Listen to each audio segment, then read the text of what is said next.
Warzone से आ रही आगे भी बड़ी खबरों का रुख करेंगे, लेकिन इस बीच सबसे बड़ी खबर मुंबई से है, जहां इंडिया की बैठक में खड़गे का बीजेपी पर आरोप है कि बीजेपी आरएसएस ने सांप्रदायिक जहर फैला दिया है।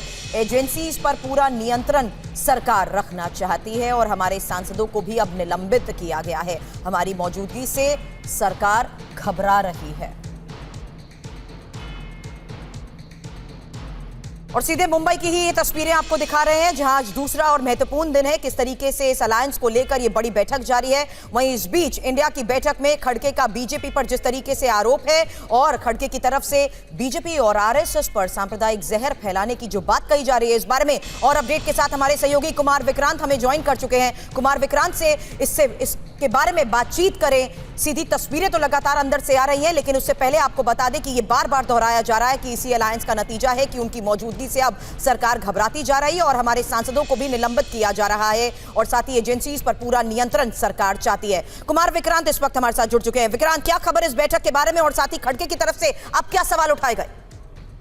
जी, निश्चित तौर पर खड़गे ने तीखा हमला बोला है और उन्होंने कहा है कि सरकार एजेंसियों पर नियंत्रण करना चाहती है और उसके जरिए ईडी और सीबीआई इनकम टैक्स डिपार्टमेंट के जरिए विपक्षी नेताओं को दबाना चाहती है, उन पर दबाव बनाना चाहती है, उन पर अत्याचार करना चाहती है। तो एक खड़गे का एक बड़ा बयान है। राज्यसभा में वो नेता हैं विपक्ष के और साथ ही साथ कांग्रेस के अध्यक्ष भी हैं।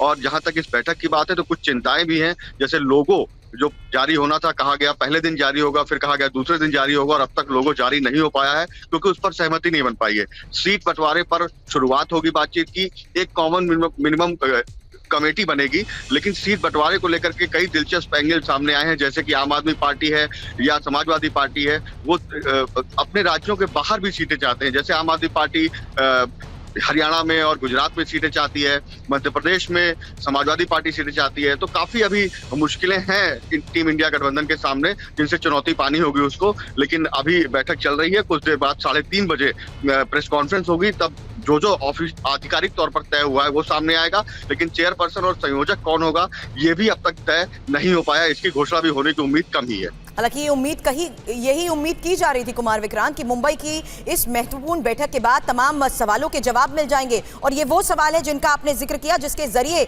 इंडिया अलायंस ही बार बार बीजेपी के निशाने पर आता जा रहा है। ऐसे में क्या एक्सपेक्ट कर सकते हैं आज की इस प्रेस कॉन्फ्रेंस के जरिए? कोई बड़ा ऐलान? तो प्रॉब्लम हो रहा है तो आप बताइए। प्रॉब्लम में सर दीवार ले रहा हूँ सर आप। कुमार विक्रांत से हम आगे भी इस बारे में बातचीत करने की कोशिश करेंगे, लेकिन इंडिया की बैठक में खड़गे ने जिस तरीके से बीजेपी पर आरोप लगाए हैं, ये इस वक्त की सबसे बड़ी खबर है। आगे भी इस बारे में आपको और अपडेट देंगे, लेकिन इस बीच एक और सबसे बड़ी खबर, क्योंकि देश में आज एक नई सियासी बहस जोर पकड़ चुकी है। आज दिन भर से एक देश एक चुनाव की चर्चा हो रही है और सत्ता पक्ष एक देश एक चुनाव के पक्ष में तर्क भी दे रहा है, तो विपक्ष इस पर सवाल उठा रहा है। केंद्र सरकार इस मुद्दे पर संसद का विशेष सत्र भी बुलाने की बात कह रही है। एक देश एक चुनाव के लिए पूर्व राष्ट्रपति रामनाथ कोविंद की अध्यक्षता में कमेटी भी गठित कर दी गई है। आज इस पर नोटिफिकेशन भी जारी हो सकता है, लेकिन एक देश एक चुनाव पर सियासी पारा क्यों गर्म है, विपक्ष को इस पर एतराज क्यों है, इस मुद्दे का इतिहास क्या है और देश में पहले कब कब एक साथ चुनाव हुए हैं, विधि आयोग की रिपोर्ट इस पर क्या कहती है और आयोग की रिपोर्ट के फैक्ट फाइंडिंग्स क्या हैं, एक देश एक चुनाव होने से देश को क्या फायदा होने वाला है, ये सारी डिटेल जानकारी अब आपके सामने होगी, विस्तार से आपको बताएंगे। लेकिन महत्वपूर्ण है एक देश एक चुनाव का सबसे पहले इतिहास जानना, क्योंकि इसके फायदे क्या हैं, विधि आयोग की रिपोर्ट अभी तक जो आई है उसकी फैक्ट फाइंडिंग्स क्या है, आपको बारी बारी एक एक डिटेल आपके सामने होगी। क्योंकि सबसे पहले इसका इतिहास जान लीजिए, इंफॉर्मेशन वॉल पर इसी के इतिहास की ये डिटेल आपके सामने, जहां देखिए संविधान निर्माण के बाद लोकसभा विधानसभाओं के चुनाव 7 हुए, 1951 और 52 में एक साथ चुनाव हुए थे और साथ ही 1957, 1962 और 1967 में एक साथ चुनाव हो चुके थे। हालांकि ये वो इतिहास है जिसको आज के लिहाज से समझना भी बहुत जरूरी है,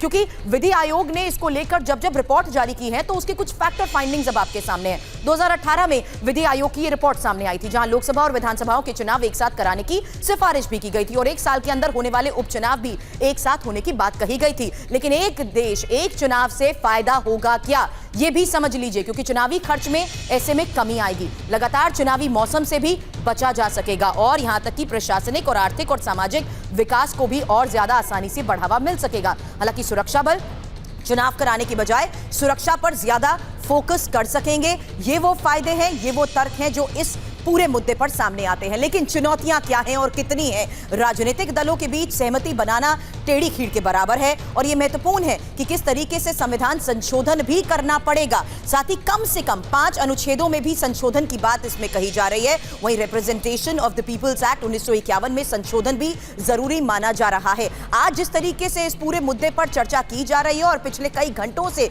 विशेष सत्र बुलाने के बाद जिस तरीके से इस पूरे मामले पर लगातार बयानबाजी हो रही है, उसी के तहत हमने आपको ये तमाम जानकारियां इंफॉर्मेशन वॉल पर दी हैं। लेकिन इस बीच एक देश एक चुनाव पर सरकार की तरफ से क्या कहा गया वो देखिए। चर्चा के लिए कमेटी बनाई गई है, प्रहलाद जोशी की तरफ से यह बात कही गई और साथ ही यह भी कहा कि जरूरी मुद्दों पर चर्चा के लिए ही विशेष सत्र। वहीं विपक्ष अब घबरा क्यों रहा है, इसको लेकर भी सवाल उठाए गए हैं।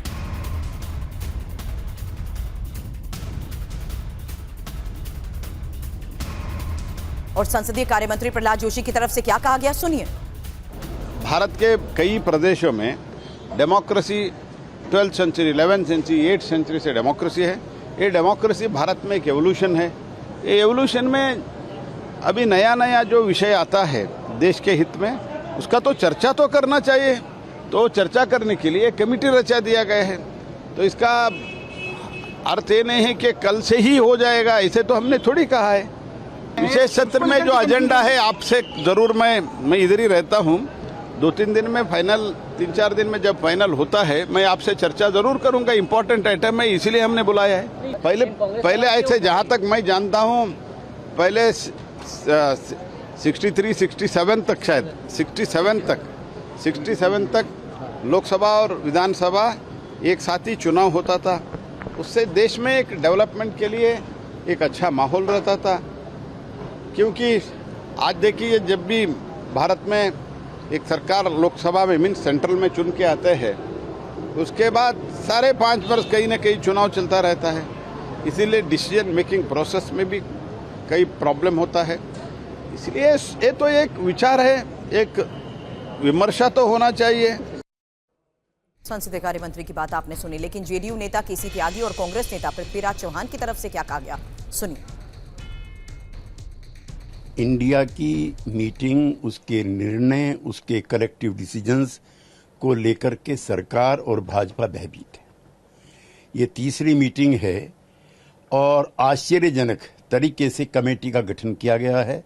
1 नेशन 1 इलेक्शन, ये इंडिया से घबरा करके उठाया गया कदम है। सरकार की बौखलाहट बढ़ गई, सरकार पैनिक मोड में चली गई है और ध्यान बटाने के लिए ये कुछ चीज़ें हो रही है। 1 नेशन 1 पोल की तैयारी चल रही है। मेरा जहाँ तक की मानना है कि सरकार को जब भी चाहे चुनाव करवाने का अधिकार है। लोकसभा चुनाव मई 2024 में होने वाला है। अगर जल्दी कराना है तो सरकार कर सकती है। बाकी राज्यों के विधानसभा चुनाव कुछ अगले साल है, कुछ अभी है। उनके साथ लोकसभा चुनाव कराना चाहते तो कोई कानून लाने की जरूरत नहीं है, सरकार का अधिकार होता है। तो ये ऐसी अफवाहें फैलाने की क्या जरूरत है? सरकार की ये बौखलाहट है और इंडिया अलायंस से घबरा रही सरकार की तरफ से ही उठाया गया ये कदम है। लेकिन संसद के विशेष सत्र पर जिस तरीके से सियासी घमासान मचा हुआ है, असदुद्दीन ओवैसी की तरफ से क्या कहा गया और आम आदमी पार्टी नेता संजय सिंह ने क्या कहा, सुनिए। सवाल उठ रहा है कि क्या 1 नेशन 1 इलेक्शन होगा। ये नहीं हो सकता है। ये भारत के संविधान के खिलाफ होगा, क्योंकि फेडरलिज्म भारत के संविधान के बेसिक स्ट्रक्चर का हिस्सा है। और दूसरी बात यह है कि बीजेपी के पास राज्यसभा मेजॉरिटी नहीं है। तीसरी बात उसमें यह निकलेगी कि बहुत से अपोजिशन रूल्ड स्टेट्स हैं जो इस बात को कबूल नहीं करेंगे, क्योंकि कर्नाटक में हालिया इलेक्शन हुआ, क्यों दूसरे स्टेट्स करेंगे। तो 1 नेशन 1 इलेक्शन मेरे लगता है कि अनकॉन्स्टिट्यूशनल होगा, फेडरलिज्म के खिलाफ होगा, जो बेसिक स्ट्रक्चर का हिस्सा है। कि ये चर्चा चलाई जा रही है कि 1 नेशन 1 इलेक्शन का कोई बिल पास करने के लिए सेशन बुलाया जा रहा है।